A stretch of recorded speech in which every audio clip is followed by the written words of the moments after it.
জোড়া গোলে দুর্দান্ত জয় দিয়ে বিশ্বকাপের মিশন শুরু করেছে ইংল্যান্ড। রোমাঞ্চকর ম্যাচে ক্রোয়েশিয়াকে 4-2 গোলে হারিয়ে পূর্ণ 3 পয়েন্ট তুলে নিয়েছে থ্রি লায়ন্সরা। সমতায় ফিরেও ইংলিশদের আক্রমণ সামলাতে ব্যর্থ হয়েছে ক্রোয়েশিয়া। ফলে দাপুটে জয়ে টুর্নামেন্টে শুভ সূচনা করল ইংল্যান্ড।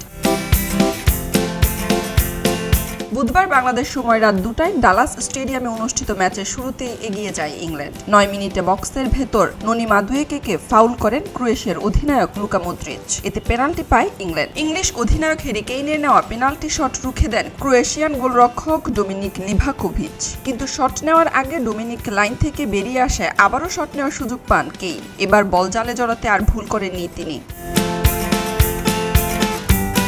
36 মিনিটে সমতায় ফেরে ক্রোয়েশিয়া। পেতার সুচিচ সহজ একটি পাশে মার্টিন বাতুরিনার বক্সের বাইরে থেকে দাপুটে শট নিয়ে গোল করেন। ইংল্যান্ডের জালে বল জড়ালেও তাদের বেশিক্ষণ আটকে রাখতে পারেননি ক্রোয়েশিয়া। 5 মিনিট পর ম্যাচের 42 মিনিটে কর্নার থেকে উড়ে আসা বল হেডে ক্রোয়েশিয়ার জালে পাঠান হ্যারি কেইন।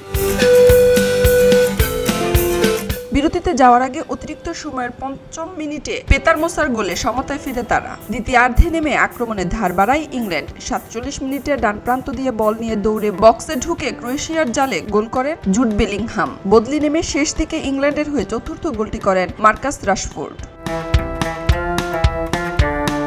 2018 বিশ্বকাপের সেমিফাইনালে ক্রোয়েশিয়ার বিপক্ষে হারার প্রতিশোধ হয়ে গেল থ্রি লায়ন্সদের। এই জয়ের ফলে গ্রুপ এ শীর্ষস্থান দখল করেছে ইংল্যান্ড। খবরের কাগজ, নিখাত, নির্ভীক, নিরপেক্ষ।